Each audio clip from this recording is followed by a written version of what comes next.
Hello friends, welcome to my channel The World According to JMM। First of all very good evening. आपका बहुत बहुत स्वागत है हमारे चैनल पर। इस क्लास में एसएसटी का सीटेट के लिए प्रीवियस ईयर क्वेश्चन सॉल्व किया जा रहा है, जिसमें सारे इम्पॉर्टेंट क्वेश्चंस को कवर किए गए हैं। और ये वीडियो आपके लिए बहुत इम्पॉर्टेंट है, क्योंकि अगर अभी तक आपने पूरे सिलेबस को कवर नहीं किया है तो आप अगर प्रीवियस ईयर क्वेश्चंस को सॉल्व करते हैं, आपका 75% जो सिलेबस है वो इस तरह से प्रीवियस ईयर से ही सॉल्व हो जाएगा। ओके, और आपका कॉन्फिडेंस लेवल भी इंक्रीज़ होगा। तो आपको कोई भी एग्ज़ाम क्रैक करने के लिए प्रीवियस ईयर मस्ट होता है, इसीलिए मैंने प्रीवियस ईयर की सीरीज़ चलाई है। और यहाँ पर सीटेट और सीडीपी, मैथ्स, इन सब के प्रीवियस ईयर क्वेश्चंस को सॉल्व किया जा रहा है। तो ये एसएसटी का 7th क्लास है। इसके पहले 6 वीडियोस को आप हमारे चैनल पर देख सकते हैं, प्लेलिस्ट है, आप उसे डाउनलोड कर सकते। ओके, चलिए तो अपनी क्लास को स्टार्ट करते हैं। आज का पहला क्वेश्चन है, निम्नलिखित में से मानचित्रों का कौन सा एक घटक नहीं है। आपको ये बताना है कि ये 4 ऑप्शंस में से ऐसा कौन सा ऑप्शन है जो मानचित्र का घटक नहीं है। फर्स्ट है आकार, ऑप्शन सेकंड है दिशा, ऑप्शन थर्ड है प्रतीक एंड ऑप्शन फोर्थ है दूरी। तो इसका राइट आंसर हो जाएगा ऑप्शन नंबर सी, प्रतीक। ओके, जो प्रतीक है वो मानचित्र का घटक नहीं है। अब हम आते हैं नेक्स्ट क्वेश्चन पर। अगला क्वेश्चन है, रोलेट अधिनियम 1919 का विरोध किया गया था, क्योंकि जो रोलेट एक्ट आया था 1919 में, उसका विरोध हुआ था। तो उसको आपको रीज़न बताना है कि उसका विरोध क्यों हुआ था। फर्स्ट ऑप्शन है, इसने मुसलमानों के लिए पृथक निर्वाचन क्षेत्रों का अधिकार प्रदान किया था। सेकेंड ऑप्शन है, प्रांतों में द्वैत शासन लागू किया था। थर्ड है, इसने भारतीय के हथियार रखने पर रोक लगाई थी। और फोर्थ है, इसने अभिव्यक्ति की स्वतंत्रता जैसे मौलिक अधिकारों पर अंकुश लगाया था और पुलिस को और अधिक अधिकार दिए गए थे। ठीक है, पुलिस को अधिकार दे दिए गए थे मैक्सिमम, और जो अभिव्यक्ति की स्वतंत्रता थी उस पर क्या अंकुश लगा दिया गया था। ओके, तो इस रोलेट एक्ट जो था उसके विरोध का मेन रीज़न यही था कि इसने अभिव्यक्ति की स्वतंत्रता पर, जो कि मौलिक अधिकार है, उस पर अंकुश लगा दिया गया था और पुलिस को और भी अधिक अधिकार दे दिए गए थे। इस तरह से ऑप्शन 4 जो है वो राइट आंसर हो जाएगा, और जो फर्स्ट सेकेंड थर्ड है वो क्या हो जाएंगे, वो रॉन्ग हो जाएंगे। ठीक, अब हम आते हैं नेक्स्ट क्वेश्चन पर। हमारा अगला क्वेश्चन है, नेक्स्ट क्वेश्चन है, चोल साम्राज्य में सभा का सदस्य बनने के लिए निम्नलिखित में से कौन सी एक शर्त नहीं थी। ओके, पहला ऑप्शन है, उनकी आयु 25 से 70 वर्ष के बीच होनी चाहिए। सेकंड ऑप्शन है, उन्हें भूमि का स्वामी होना चाहिए जहां से भू राजस्व वसूला जाता है। थर्ड ऑप्शन है, उनके पास अपना घर होना चाहिए। और फोर्थ है, उन्हें वेदों का ज्ञान होना चाहिए। तो इनमें से जो आपका ऑप्शन फर्स्ट है वही क्या है, वही उनकी शर्त नहीं थी। ठीक, चोल साम्राज्य में सभा का सदस्य बनने के लिए क्या क्या होना चाहिए, उन्हें भूमि का स्वामी होना चाहिए, उनके पास अपना घर होना चाहिए और उन्हें वेदों का ज्ञान होना चाहिए। ठीक, बाकी उनके एज की कोई भी लिमिटेशंस नहीं दी गई थी, इसलिए ऑप्शन फर्स्ट जो है वो राइट आंसर हो जाएगा। अब आते हैं नेक्स्ट क्वेश्चन पर। क्वेश्चन नंबर 4 है, बौद्ध धर्म में बोधिसत्व थे क्या? वे लोग जिन्होंने निर्वाण प्राप्त किया, या फिर बुद्ध की प्रतिमाएं, चीनी बौद्ध तीर्थयात्री, या फिर बौद्ध विद्वान। तो इनमें से आपको बताना है कि बौद्ध धर्म में बोधिसत्व कौन थे। ठीक, तो फर्स्ट ऑप्शन राइट हो जाएगा, वे लोग जिन्होंने निर्वाण प्राप्त किया था वो लोग क्या थे, बौद्ध धर्म में बोधिसत्व थे। तो इस तरह से option first is right answer. अब आते हैं नेक्स्ट क्वेश्चन पर। अगला क्वेश्चन है, गर्भगृह कुछ प्रारंभिक हिंदू मंदिरों का सबसे महत्वपूर्ण भाग था।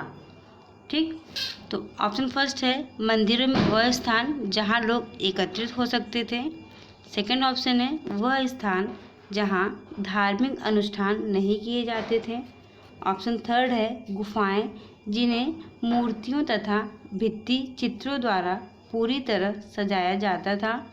एंड फोर्थ ऑप्शन है वह स्थान जहाँ मुख्य देवी या देवता की मूर्ति को रखा जाता था।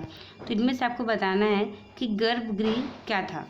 ठीक, तो इसके लिए ऑप्शन नंबर 4 जो है वो राइट हो जाएगा कि गर्भगृह कुछ प्रारंभिक हिंदू मंदिरों का सबसे महत्वपूर्ण भाग था, क्योंकि वह स्थान जहाँ मुख्य देवी या देवता की मूर्ति को रखा जाता था वही क्या होता था, गर्भगृह होता था। ठीक है, अब आते हैं नेक्स्ट क्वेश्चन पर। अगला क्वेश्चन है क्वेश्चन नंबर 6, निम्नलिखित में से कौन सा एक उष्णकटिबंधीय घास स्थल है। Option first savanna, option second pampas, option third steppe and option 4 down. ये जो ऑप्शंस 1, 2, 3, 4 हैं ये सब के सब क्या हैं, घास स्थल है। आपको ये बताना है कि इनमें से कौन सा उष्णकटिबंधीय है। ठीक, तो जो ऑप्शन फर्स्ट है सवाना कैसा है, वो उष्णकटिबंधीय घास स्थल है। इस तरह से आपका जो ऑप्शन फर्स्ट है वो राइट आंसर हो जाएगा। अब आते हैं नेक्स्ट क्वेश्चन पर।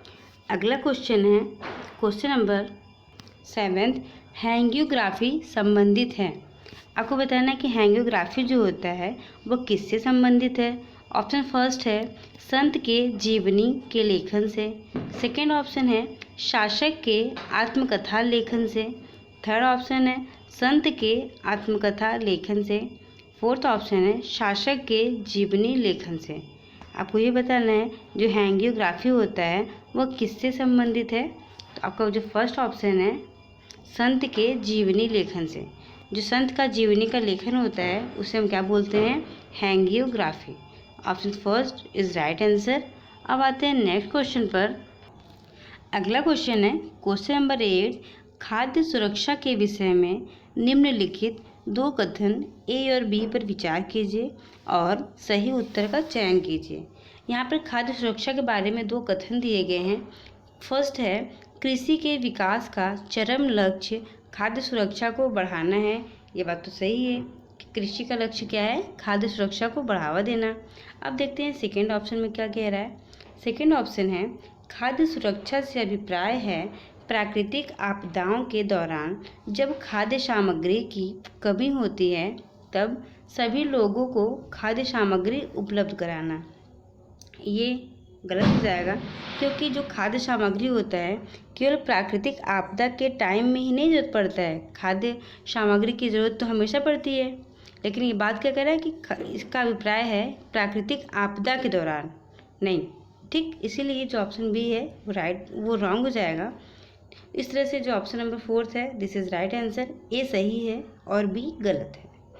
ओके, ए सही है और बी गलत है। मीन्स कृषि के विकास का जो चरम लक्ष्य है वो खाद्य सुरक्षा को बढ़ाना है। ओके, अब आते हैं नेक्स्ट क्वेश्चन पर।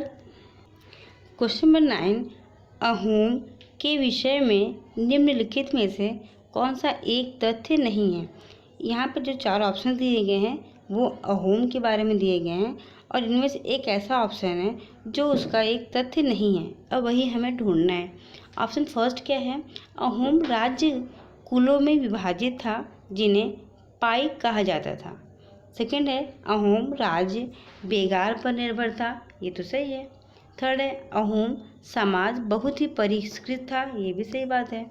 थर्ड है भूइयां लोगों की पुरानी राजनीतिक व्यवस्था का दमन करके अहोम राज्य की स्थापना की गई थी। तो ये भी सही है। ये जो 3 तथ्य हैं सेकेंड, थर्ड, फोर्थ, ये तो अहोम के विषय में बिल्कुल सही फैक्ट्स हैं। जो गलत है वो क्या है, पहला, क्योंकि अहोम राज्य कुलों में विभाजित था जिन्हें पाइक कहा जाता था।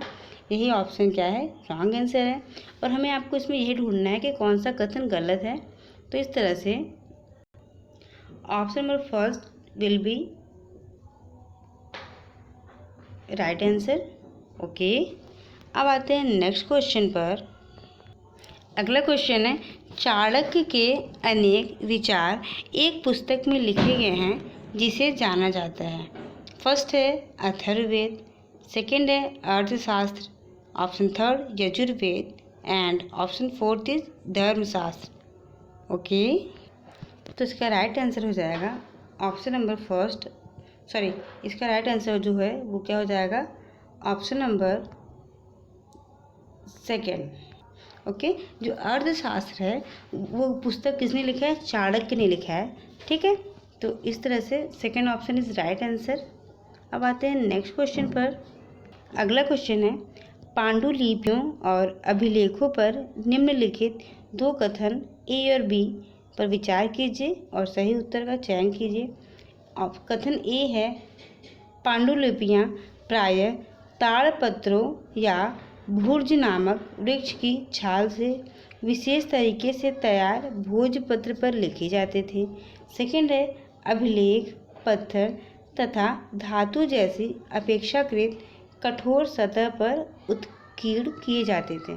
तो इस तरह से ऑप्शन फर्स्ट और सेकंड दोनों सही है, क्योंकि जो ऑप्शन फर्स्ट है वो बता रहा है कि जो पांडुलिपियाँ होती हैं वो कहाँ पर लिखी जाती थी, तो वो ताड़ के पत्तों पर या फिर भुर्ज नामक एक वृक्ष की छाल थी उस पर लिखकर भोजपत्र पर तैयार किया जाता था। और सेकंड बोल रहा है कि जैसे अभिलेख हो गए, पत्थर हैं, धातु जैसी कठोर सतह पर उभरे हुए अक्षरों में लिखा जाता था। तो इस तरह से ऑप्शन फर्स्ट एंड सेकंड क्या है, दोनों सही है। तो ऑप्शन फर्स्ट में क्या लिखा है, ए और बी दोनों सही है, यही हमारा राइट आंसर हो जाएगा। अब आते हैं नेक्स्ट क्वेश्चन पर। अगला क्वेश्चन है, लगभग 2000 वर्ष पहले वाराणसी एक प्रसिद्ध शिल्प केंद्र था जहां श्रेणी थे। किसके श्रेणी थे, ऑप्शन फर्स्ट बौद्ध मठ, सेकंड ऑप्शन धातु के सिक्के जिन पर आकृतियां बनाई जाती थी, ऑप्शन थर्ड शिल्पकारों और व्यापारियों के संघ, थर्ड है कृषि उत्पादन के लिए प्रयुक्त लोहे के हल के फार।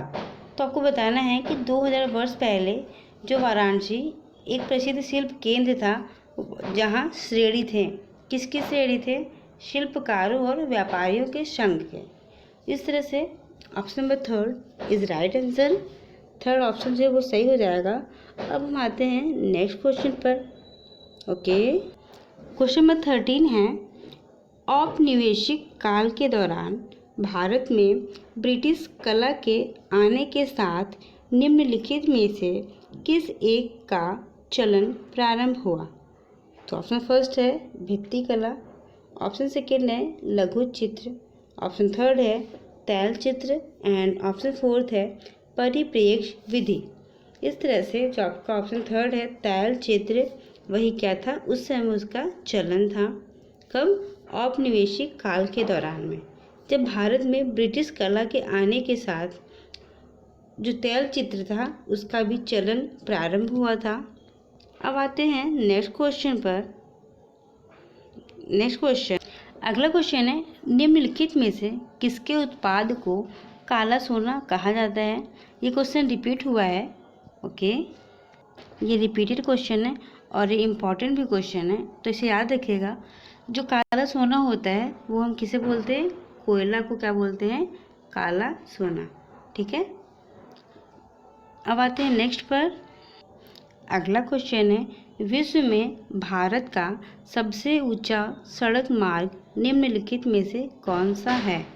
फर्स्ट है शिलोंग सिलचर, सेकेंड है उधमपुर श्रीनगर, थर्ड है ईटानगर पासीघाट एंड फोर्थ है मनाली लेह। आपको बताना है कि विश्व में भारत का सबसे ऊंचा सड़क मार्ग इनमें से कौन सा है।